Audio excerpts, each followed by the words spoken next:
Good evening, ladies and gentlemen. We are extremely happy to have you here for this extremely special occasion. And I'm extremely proud that Art Basel will have the opportunity to present the first volume of the Catalogue Raisonné of Twombly drawings.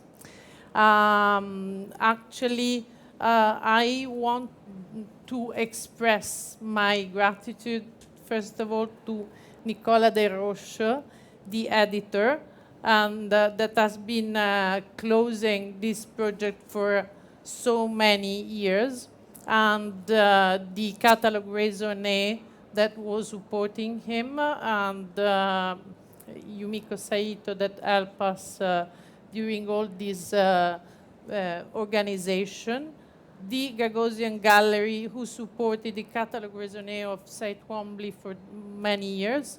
And I will introduce the speakers that will try to resume such a titanic task in half an hour. So it won't be easy, but we will pass very quickly to each aspect of the Catalogue Raisonné of the drawings. The Catalogue Raisonné, the first volume of the Catalogue Raisonné is published by Schirmer and Mosel.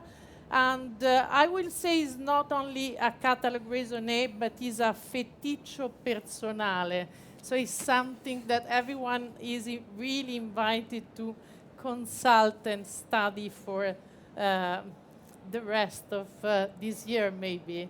Because the thing is that Nicola De Roche started to do this project 17 years ago. And now we will have the first volume, which is extremely important because is from the early years, 51, 55. So he's at the beginning of Twombly career. So between his move to Italy in 59, during the first trip he did with Rauschenberg, that's why I mentioned a feticcio personale. And I'm sure that the different speakers will go into small details of this story. Because actually the early drawings of Twombly are not known at all at the public. The African sketchbook was never published like it was. And we will start to introduce Jonas Storsve, which is the curator of the Cabinet d'Art Graphique du Centre Pompidou de Paris, who will compare, obviously, this Catalogue Raisonné with the early volumes of the drawings edited in 79 and 91 by Lambert, that until now were the only example we can refer to Twombly studies. Afterwards, we will go into in a more comparative, let's say,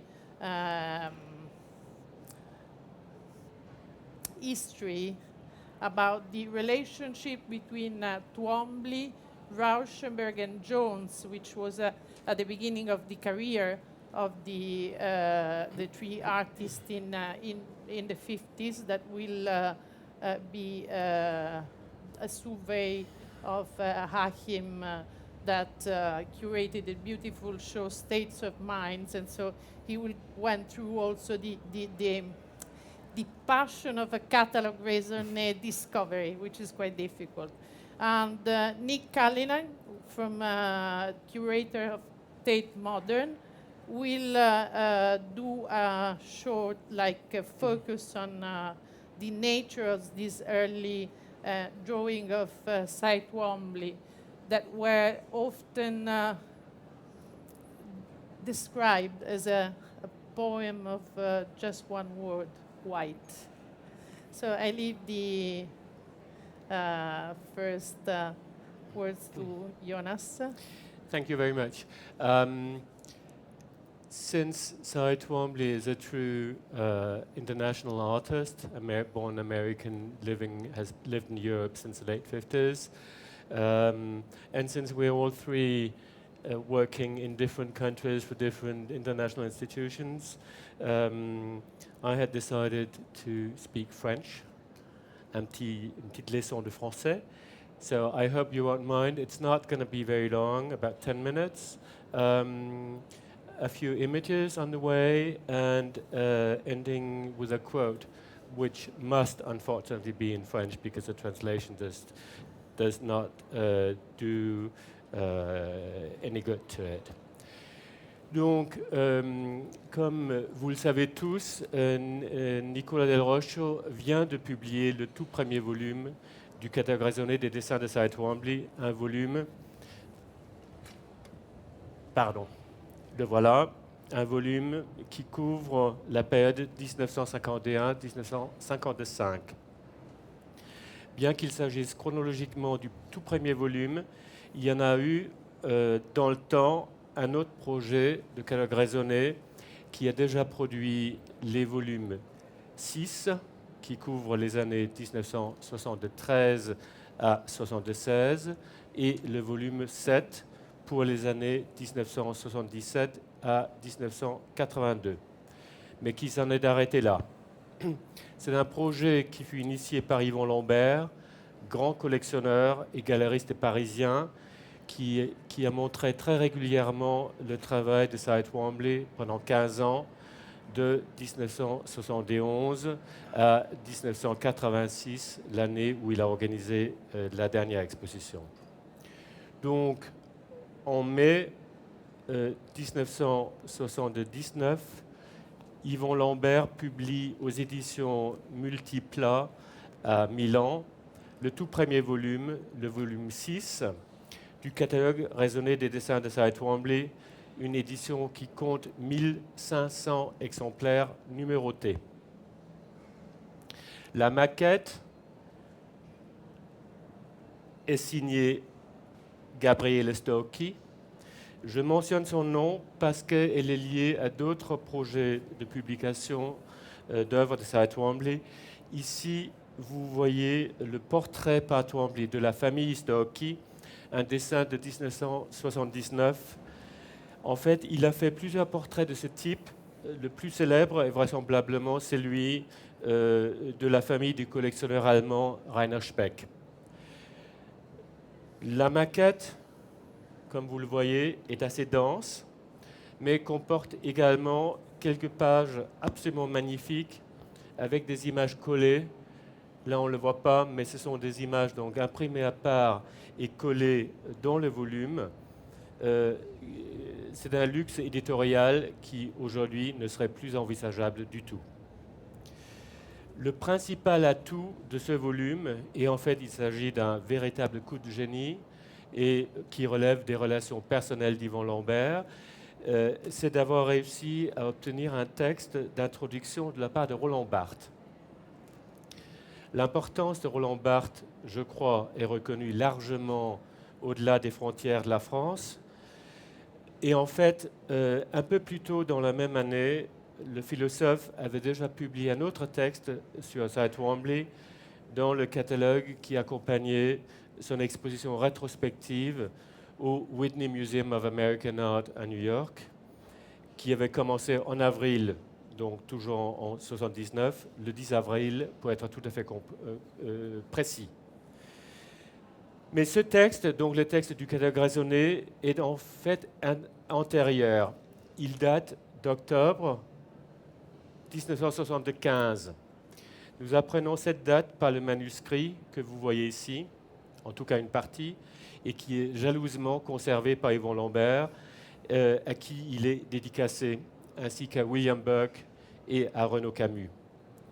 Ce texte est un des plus beaux textes écrits sur l'œuvre, sur les dessins, en particulier de Cy Twombly. Si nous en avons le temps, je vous lirai un petit extrait tout à l'heure. Parmi les différences à signaler entre le catalogue de 1979 et celui de 2011, donc celui de Nicolas Del Rocho, Le volume 6 contient un catalogue des estampes réalisées par Twombly pendant la même période. Il est vrai que ce principe en fait est rendu caduc par la publication en 1985 par Heiner Bastian du catalogue raisonné of the printed graphic work 1953-1984. Et pour ma part, je pense en effet que les éditions n'ont pas vraiment leur place dans le cadre d'un catalogue raisonné de dessin. Autre chose, l'appareil critique est nettement plus restreint dans le volume 6 que dans le volume 1. Dans le volume 6, on trouve la liste des expositions personnelles et les principales expositions collectives, mais seulement les principales donc. Et ensuite une bibliographie qui est tout à fait classique et divisée en livres, catalogues d'expositions personnelles, les principaux catalogues d'expositions collectives, les principaux articles de presse, et le tout uniquement pour les années qui sont couvertes par le catalogue. Tandis que dans le catalogue Nicola del Rocho, on trouve la notice biographique complète et générale. En fait, il s'agit de la biographie officielle de Twombly qui est compilée et perfectionnée depuis des années.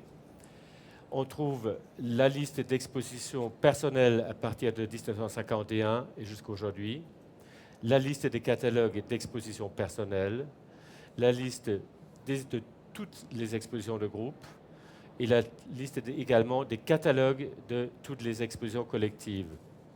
Ensuite, les monographies et la littérature générale, notamment les articles de presse.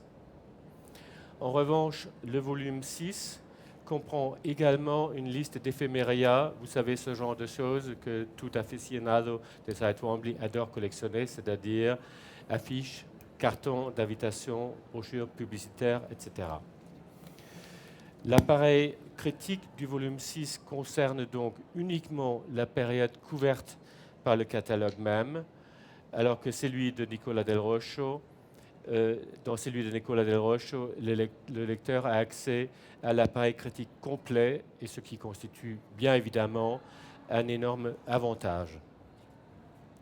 Le projet d'Yvon Lambert a connu un deuxième volume, qui est le volume 7 donc, et qui fut publié en 1991, toujours dans un tirage de 1500 exemplaires, toujours numéroté, et toujours avec une maquette de Gabriele Stocchi. Cette fois-ci, Yvon Lambert a fait appel à l'écrivain français Philippe Solers, un des cofondateurs de la revue Telle Quelle en 1960, pour écrire l'introduction. Les seules différences avec le précédent volume sont la suppression du catalogue des estampes et, hélas, les reproductions en couleur ne sont plus imprimées à part et collées, mais imprimées directement. Il est difficile de juger l'un par rapport à l'autre. Le volume 6 est absolument le reflet de son temps. À la fois, il représente à la fois les exigences esthétiques et les exigences scientifiques de la fin des années 70. Le volume 7, en revanche, paraît un peu suranné par rapport à sa date de publication, qui est donc, je vous le rappelle, 1991. Il est probable que sa venue au monde fut très longue et très douloureuse, d'autant plus qu'en 1990 et en 1991, Twombly expose de nouveau à Paris à 2 reprises, mais cette fois-ci pas chez Yvon Lambert. Il expose d'abord la peinture Summer Madness et ensuite la sculpture Thermopylae dans le petit espace que Lucio Amelio avait créé à Saint-Germain-des-Prés en compagnie d'Issy Brachot. Je veux parler de la légendaire galerie Pièce Unique. Le catalogue Nicola del Rocho est lui aussi en parfait accord avec son temps, c'est-à-dire il est vraiment d'aujourd'hui. Il est très clair, la maquette est élégante et agréablement aérée, et les renseignements sont concis et faciles à lire. Détail très important, il donne les dimensions à la fois en centimètres et en pouces, donc en inches, et le filigrane, le watermark est également indiqué le cas échéant. L'absence de texte d'introduction semble aujourd'hui logique, et comme il est marqué dans une notice préliminaire dans le catalogue, the duty of every Catalogue Raisonné is to provide documentation rather than theory or critical interpretation. Et il est vrai que les textes de la qualité de celui de Roland Barthes sont extrêmement rares. Je voudrais terminer en citant un petit extrait de ce texte écrit donc en octobre 1975. Twombly dit à sa manière que l'essence de l'écriture, ce n'est ni une forme, ni un usage, mais seulement un geste, le geste qu'il a produit en la laissant traîner. Un brouillis, presque une salissure, une négligence. Réfléchissons par comparaison. Qu'est-ce que l'essence d'un pantalon, s'il en a une? Certainement pas cet objet apprêté et rectiligne que l'on trouve sur les cintres des grands magasins, plutôt cette boule d'étoffe chue par terre, négligemment, de la main d'un adolescent quand il se déshabille, exténué, paresseux, indifférent. L'essence d'un objet a quelque rapport avec son déchet. Non pas forcément ce qui reste après qu'on en a usé, mais ce qui est jeté hors de l'usage. Ainsi des écritures de Twombly. Ce sont les bribes d'une paresse, donc d'une élégance extrême, comme si de l'écriture, acte érotique fort, il restait la fatigue amoureuse, ce vêtement tombé dans un coin de la feuille. Je vous remercie.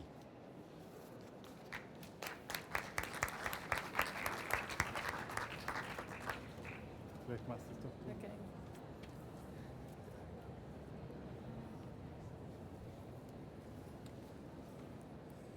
Thank you very much Yeah, thank you. for inviting me here. Thank you very much, Nicola De Roscio.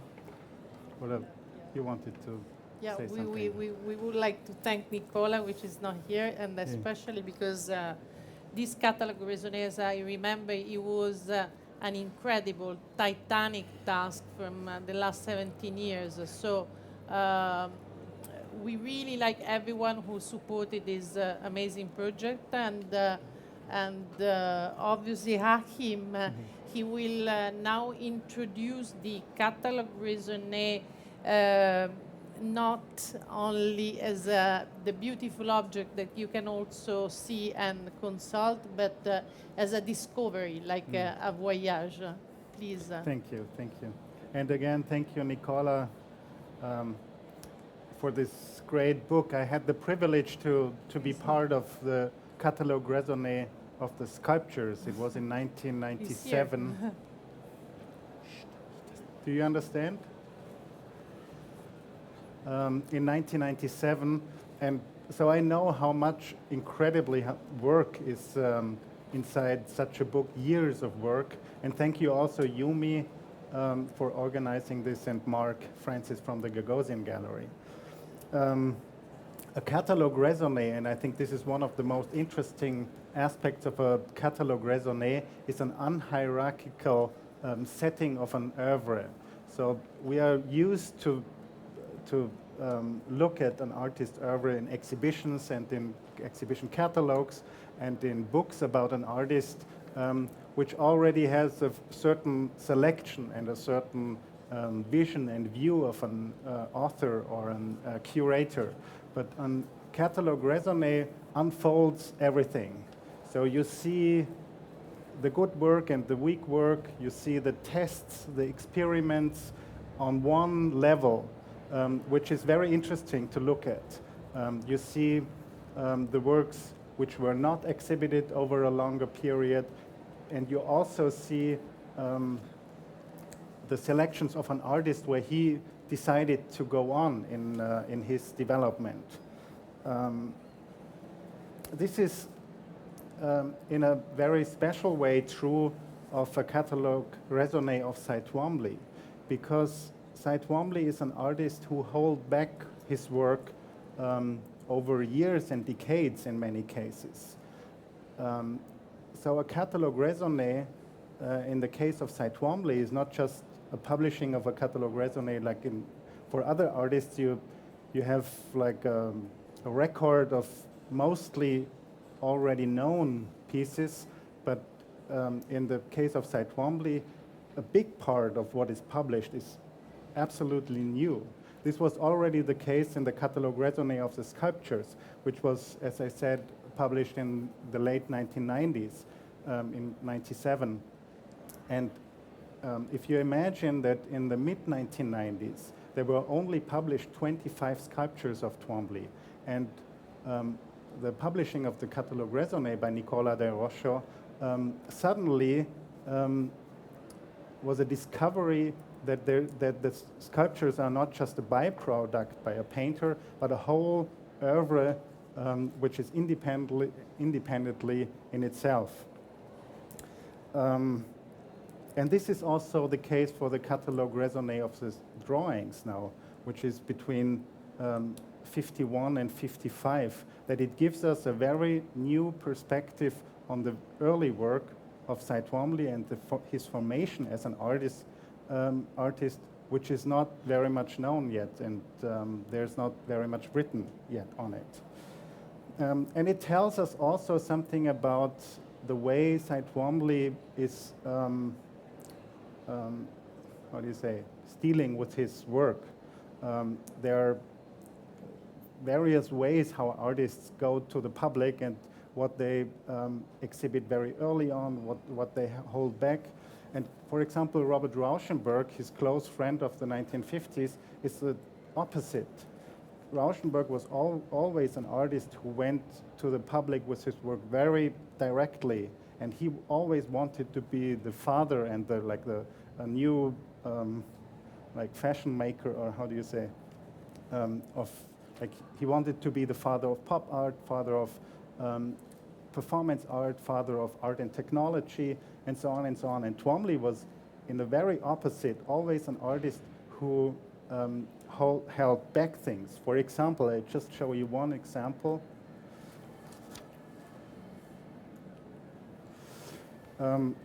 This is one of the Ferragosto paintings, which are considered now as the masterpieces of Twombly in his very productive period around 1960. And the first time they ever were published and shown was in the mid-1980s. Before, they were just not known. So the same was with his sculptures. The most sculptures were not shown until he was 70 years old. So this anachronistic aspect of his way of dealing with his work is, I think, very important for him. So again, the Catalogue Raisonné of the drawings shows us a similar way, or in a similar way shows us possibilities to think in a very fresh way about his new work. I just want to pick out two aspects, and there are many, many more, and Nick will go on talking about these aspects.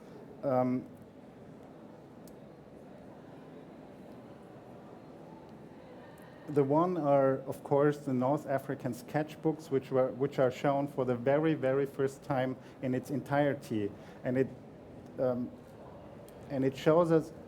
You have to know that Twombly went together with Rauschenberg to North Africa and Rome in 1952 and 53, and first they went to Rome, then North Africa, and then they came back to Rome. And after their trip to North Africa, Twombly went to the Ethnological Museum Luigi Pegorini in Rome and draw in the museum. And I think the drawings now in the Catalogue Raisonné shows us that he was drawing directly in the museum.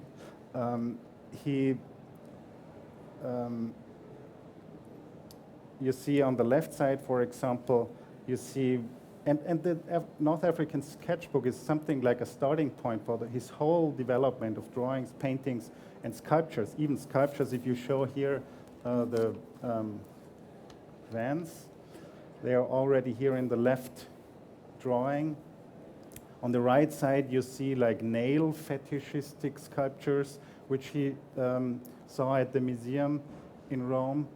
And you have to imagine this Luigi Pegorini museum was changed in the mid-1990s to a very modern museum. But in the early 50s, when Twombly was there, it was a very chaotic presentation of like nail fetishisms and boats and arrows and like all these things. And if you go on, you even see the decorations and the details he was drawing there. And my second aspect is when I look through the Catalogue Raisonné of the drawings, and you look at the provenance, which is very interesting to look in which circles an artist was, where the drawings were sold to over the years and decades. And I found out that there were most of the drawings were either in his or still in his collection, or went directly to a gallery. There are only 4 people he obviously gave drawings as a present. This is Betty di Robillon, which was a close friend of his, who was married with an Italian. And when Twombly went to Italy in '58, he got to know his wife through Betty di Robillon, for example. And then Frank O'Hara, the beat poet, who wrote a very interesting piece on an article on Twombly in 1954, one of the first supporting articles on Twombly, and then Rauschenberg and Jones. And this drawing here he gave to Jasper Jones, which you see here. And it seems to me that it's not just a casual present, but it says something about the relationship to Jones. And I would even say that Jones was influenced by this style, by Twombly. First, of course, the ductus of his how he treats or draws with the pencil, and it's like in this ambivalence between elegance and look here, for example, the way the motif is set it on the page, but also the way the relation between a motif and the surface is. It's not, and this is, I think, very important for the whole like trio of Jones, Rauschenberg, and Twombly, that it's not anymore an opposition between something which is a mark and which is erased, or which is an acceptance of something which was here before. So I think this drawing of Twombly is about that the scribbling has the same value than the white surface. And the same is, of course, with Jones.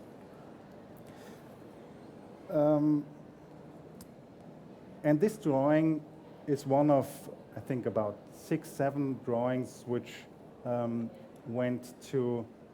which he gave to Robert Rauschenberg. And you see here, similarly to the first drawing, that this relation between the mark and the white surface. And you can go, I think, even a step further and relate. For example, here you have this famous bed combine painting, which was made in the very same year, in 1955. And if you have a closer look on the pillow, you have the impression that the scribblings on the pillow either are by Twombly himself, or it's a quote to the drawing style of Twombly. And you see this drawing, it's another drawing, again a present Twombly gave to Rauschenberg. And you see the upper part was also drawn with scribblings first and then erased. And you have, of course, a very clear relationship to the erased de Kooning drawing. erasure as a mark is something which this generation found it. And you can also, of course, think I didn't brought the example. Twombly gave 3 or 4 beautiful color drawings from the same year to Rauschenberg, and Rauschenberg included even one in one of his combined paintings, Rebus. So the Catalogue Raisonné, this is a photograph of Twombly in the same year, also of a bed.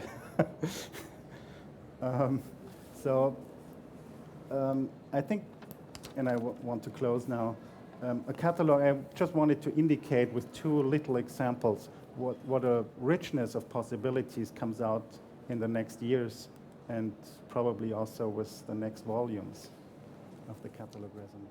Thank you very much for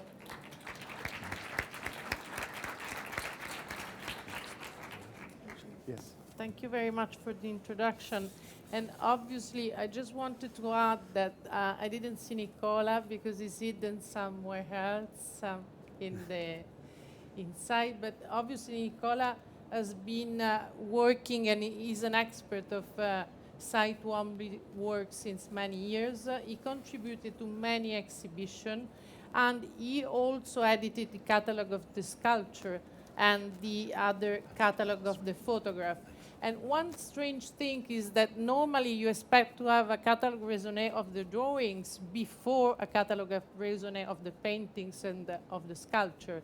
And in this case is a kind of opposite way round. So we now have an incredible instrument to read all the other main paintings and objects by Rauschenberg, and this is the very beginning that obviously Nick will introduce to us with his discursive nature of drawings of Twombly. Thank you, Nick. Thank you. Thank you all for coming, and thank you for everyone involved for organizing this. I think a really thrilling event for an equally thrilling publication. I think obviously this first volume of the Catalogue Raisonné of Drawings has been awaited with some anticipation, of course, by myself. So I was very, very curious to see what surprises would be in store when the book arrived. And so flicking through the drawings in this book in this very, very tight 4-year period from 1951 to 55, which we've already said, there was no shortage of surprises, and not just in terms of individual bodies of work, such as the North African sketchbook, which we've already touched upon, and I'll just briefly touch upon again.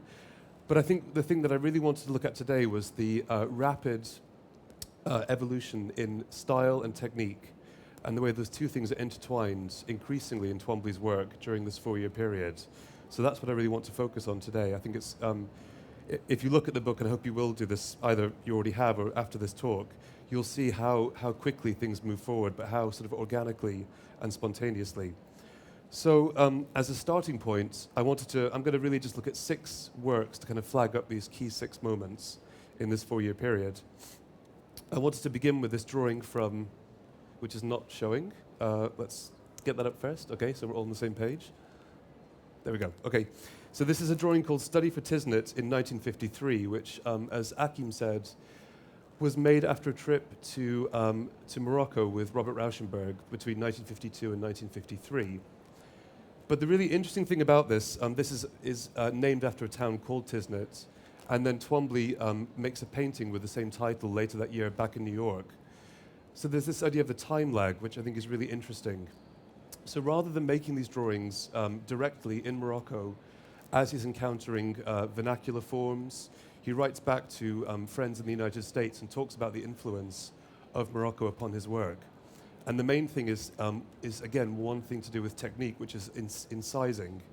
So this becomes the first time that Twombly starts to incise, I mean, not so much a drawing that you see here, but later on a canvas, and to really scratch into the surface, to work the surface. But the first delay is that rather than doing these in Morocco, directly in front of the objects that he's responding to, he, as Achim says, goes back to Rome, and while he's in Rome, surrounded by all of this array of classical artifacts, he chooses instead to go to a museum of ethnological objects from, North Africa, so Abyssinia, etc. And he basically spends time there, clearly looking at these works and studying them. And if you go back to the Pigherini, which of course has changed its location, but many of the objects are still there, you can actually match certain of them. So for example, in this drawing, I'm not going to show you the pictures from the Pigherini because I wanted to focus on the book, but you can pick out, this is based on some metalwork, sort of horse bits. There's very, very particular motifs that Twombly is pulling out, which I think is really interesting.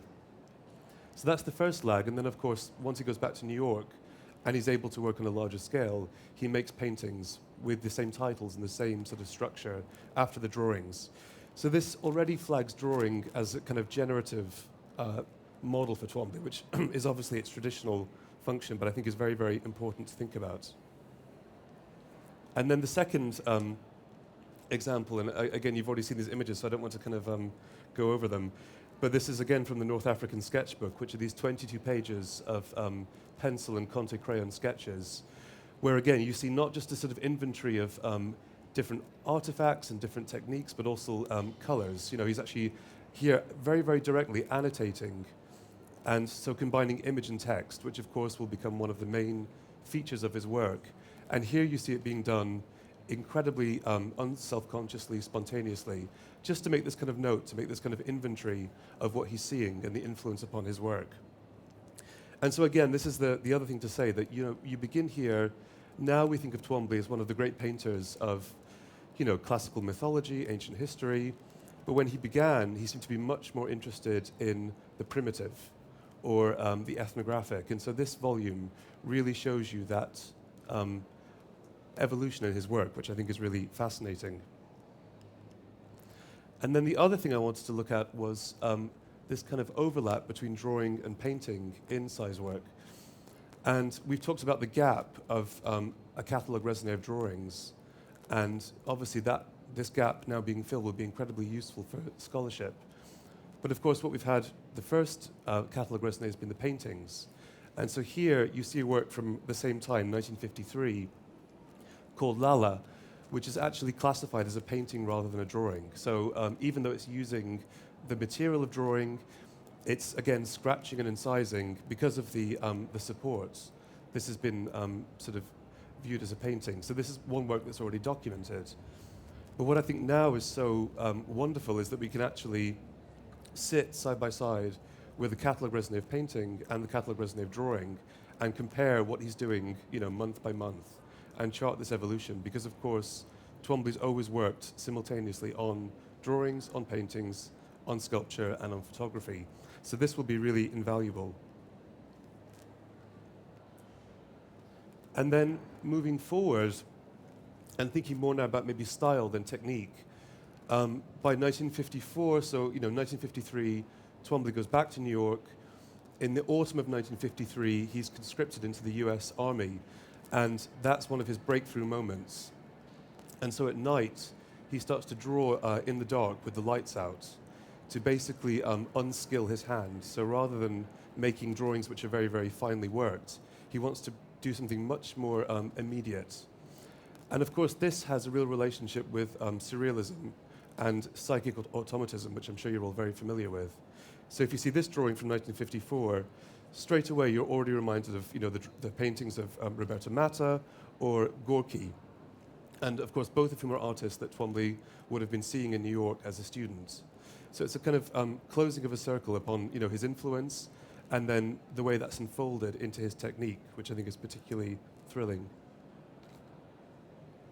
And then the same year, you see this sort of progression of the kind of this motif of automatic drawing or writing, whichever you prefer. And of course, there's always this collapse between drawing, writing, word, and image in Twombly's work.